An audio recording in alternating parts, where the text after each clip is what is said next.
ঝাড়খণ্ডের দুমকা স্টেশনের আগে লাইনচ্যুত ট্রেনের দুটি বগি লাইনচ্যুত হয়েছে। রামপুর আর যোশীডি ইএমইউ ট্রেনের এই দুটি বগি লাইনচ্যুত হয়েছে। দুমকা স্টেশন ঢোকার আগে ঘটে এই ঘটনা।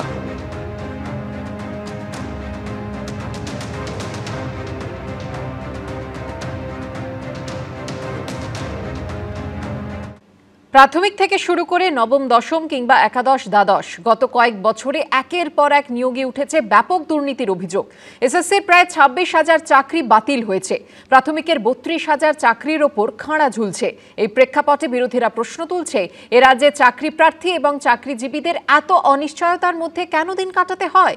সরকার কেন চাকরির একটা পরীক্ষাও ত্রুটিমুক্তভাবে নিতে পারে না? একটা সময়ে সরকারি স্কুলে শিক্ষকতা মানে ছিল বাড়তি সম্মান, কিন্তু গত কয়েক বছরে এই পেশায় বারবার লেগেছে দুর্নীতির কালির ছিটে।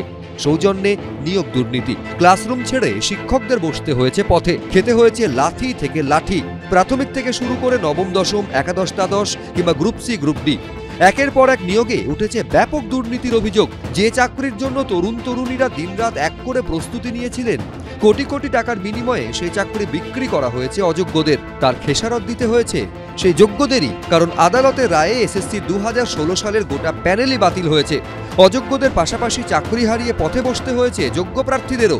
এখানেই শেষ নয়, খাড়া ঝুলছে প্রাথমিকের 32,000 চাকরির ওপরেও। নিয়োগ দুর্নীতি মামলাতে প্রাথমিকের এই 32,000 চাকরি বাতিলের নির্দেশ দিয়েছিলেন কলকাতা হাইকোর্টের তৎকালীন বিচারপতি অভিজিৎ গঙ্গোপাধ্যায়। পরে সেই মামলা সুপ্রিম কোর্ট ঘুরে ফের হাইকোর্টে আসে। সম্প্রতি শুনানি শেষ হয়েছে, যে কোনো দিন রায় ঘোষণা হবে, তারপরই বোঝা যাবে প্রাথমিকের ওই 32,000 চাকরি থাকবে না যাবে। আর এখানেই বিরোধীরা প্রশ্ন তুলছে, এ রাজ্যে চাকরি প্রার্থী এবং চাকরিজীবীদের এত অনিশ্চয়তার মধ্যে কেন দিন কাটাতে হয়? সরকার কেন চাকরির একটা পরীক্ষাও ত্রুটিমুক্তভাবে নিতে পারে না?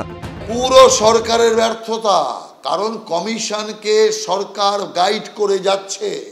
সরকারের নির্দেশেই কমিশন ডাইনে যাচ্ছে, বায়ে যাচ্ছে, সোজা যাচ্ছে, পেছনে যাচ্ছে। যা দুর্নীতি হয়েছে সেই দুর্নীতির দায় কোনোভাবেই শুধুমাত্র কমিশনের ওপর চাপে না, সরকারকেও এই দায় নিতে হবে। অর্থাৎ ভ্রষ্ট শুধু কমিশন নয়, ভ্রষ্ট সরকার। এসএসসি জানতো না, রাজ্য সরকার জানতো না, জেনে বুঝে প্রক্রিয়াটাকে এমন জটিল করে ফেলা, স্বেচ্ছায় ইচ্ছাকৃতভাবে। এটা শুধু অযোগ্যতা না, এটা জেনে বুঝে পরীক্ষার্থী, চাকরি প্রার্থী তাদের আরো টাকা দেয়। বিরোধীদের পাল্টা জবাব দিয়েছে তৃণমূল।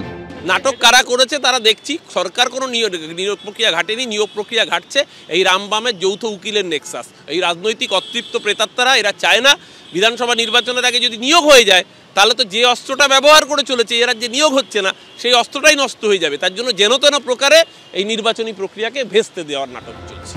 অসংখ্য যুবক যুবতীকে অনিশ্চয়তার দিকে ঠেলে দিয়েছে যে দুর্নীতিগ্রস্তরা, তাদের পরিবারের মুখের ভাত ছিনিয়ে নিয়েছে যে লোভীরা। তাদের কি আদৌ শাস্তি হবে? রাজনীতির পাকে চক্রে তারা ছাড় পেয়ে যাবে না তো? উজ্জ্বল মুখোপাধ্যায়, সন্দীপ সরকার, শিবাশিস মৌলিক, এবিপি আনন্দ। আসছে পরের খবরে। সোমবার তৃণমূলপন্থী বিএলওদের বিক্ষোভের ঘটনায় সিইও দফতরের নিরাপত্তা নিয়ে কড়া পদক্ষেপ করল নির্বাচন কমিশন। অফিসার এবং কর্মীদের নিরাপত্তা ও সুরক্ষা নিয়ে উদ্বেগ প্রকাশ করে কলকাতার পুলিশ কমিশনারকে চিঠি দিলেন নির্বাচন কমিশনের সচিব।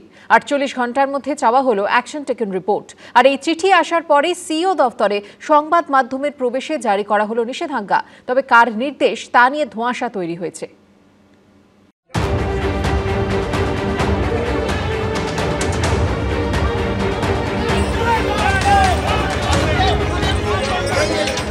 তৃণমূলপন্থী বিএলও অধিকার রক্ষা কমিটির ব্যানারে মিছিল, বিক্ষোভ, অবস্থান ঘিরে এভাবেই পরিস্থিতি উত্তপ্ত হয়ে উঠেছিল রাজ্যের মুখ্য নির্বাচনী আধিকারিকের অফিস। সেই ঘটনায় এবার কড়া পদক্ষেপ নিল জাতীয় নির্বাচন কমিশন। সিইও অফিসের নিরাপত্তা ও সুরক্ষা নিয়ে প্রশ্ন তুলে কলকাতার পুলিশ কমিশনার মনোজ ভার্মাকে চিঠি দিলেন নির্বাচন কমিশনের সচিব। 48 ঘন্টার মধ্যে চাওয়া হলো রিপোর্ট। আর তারপরই নিরাপত্তার নামে সিইও দপ্তরে সাংবাদিকদের প্রবেশে জারি হলো নিষেধাজ্ঞা। সাংবাদিকদের ঢোকায় নিষেধাজ্ঞা, একদম এই ব্যারিকেড করা আছে, পুলিশ রয়েছে, সিইও দপ্তরে ঢুকতে দেওয়া হচ্ছে না, একেবারে পুরোপুরি নিষেধাজ্ঞা জারি করা হয়েছে, অঘোষিত নিষেধাজ্ঞা। কিন্তু প্রশ্ন উঠছে, হঠাৎ করে মুখ্য নির্বাচনী আধিকারিকের অফিসে সংবাদ মাধ্যমের প্রবেশ আটকানোর সিদ্ধান্ত নিল কে? কি উদ্দেশ্যে? কিছু কি লুকোতে? সিইও অফিস সূত্রে দাবি, সংবাদ মাধ্যমকে ভেতরে প্রবেশ না করতে দেওয়ার সিদ্ধান্ত পুলিশ নিয়েছে। আবার পুলিশ সূত্রে দাবি করা হচ্ছে সিইও দপ্তরে সাংবাদিকদের প্রবেশে নিষেধাজ্ঞার বিষয়টি কমিশনের এখতিয়ারের মধ্যে পড়ে, এখানে তাদের কিছু করার নেই। সাংবাদিকদের সাথে তো কোনো গড়বড় হয়নি। গড়বড় যেটা হয়েছে সেটা হচ্ছে তৃণমূলেরই একদল সাজানো বিএলও, তারা এই জাতীয় উৎপাত সৃষ্টি করেছে পুলিশের সহযোগিতায়। অতএব পুলিশের ঢোকা বন্ধ করা উচিত, সাংবাদিকদের ঢোকা নয়। কারণ গন্ডগোল পাকিয়েছে পুলিশ, যাতে সত্য খবর না প্রকাশ হয় তার জন্য এটা করেছে। সুনির্দিষ্ট খবর আছে, প্রচুর পোর্টাল বিশেষ করে তাদের মাধ্যমে একটা শ্রেণীর একটা এভিল নেক্সাস তৈরি করে, সকলে নয়, সাংবাদিকদের, যারা পরিচিত সাংবাদিক তাদের নিয়ে কোনো সমস্যা নেই, পোর্টালের ছদ্মবেশ দিয়ে ঢুকে সেইখানে একটা গন্ডগোল পাকানো এবং রাজ্য প্রশাসনকে বদনাম করার একটা ষড়যন্ত্রের খবর ইতিমধ্যেই কানে এসছে।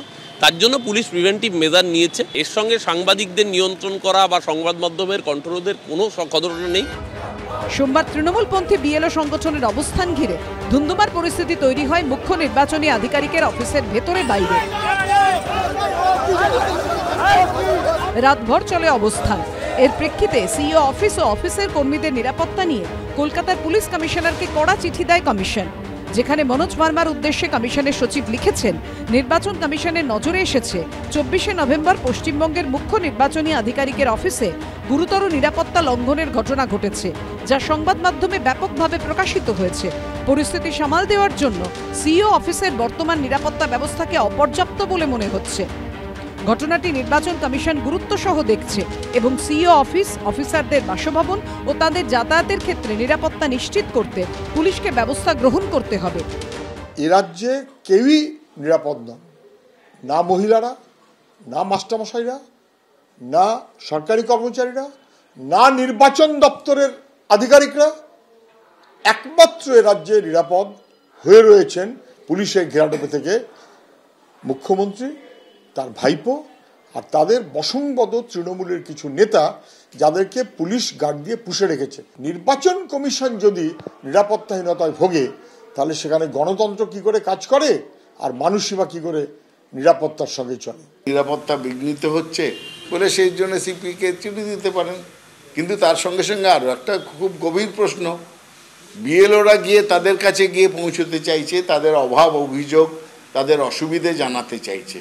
একদিকে বলবো এরা হচ্ছে আমাদের লোক, আমাদের কথা শুনে চলতে হবে, আমাদের কথা মতন কাজ করতে হবে, আর তাদের সুবিধে অসুবিধের কথা শুনলে পুলিশ ডাকো, সে কথা শুনবো না, এ কি ধরনের কথা? 48 ঘন্টার মধ্যে কলকাতার পুলিশ কমিশনারকে অ্যাকশন টেকেন রিপোর্ট জমা দেওয়ার নির্দেশ দিয়েছে নির্বাচন কমিশন। রুমা পাল, আশাবুল হোসেন ও শিবাশিস মৌলিকের রিপোর্ট, এবিপি আনন্দ। এবিপি আনন্দ, এগিয়ে থাকে, এগিয়ে রাখে।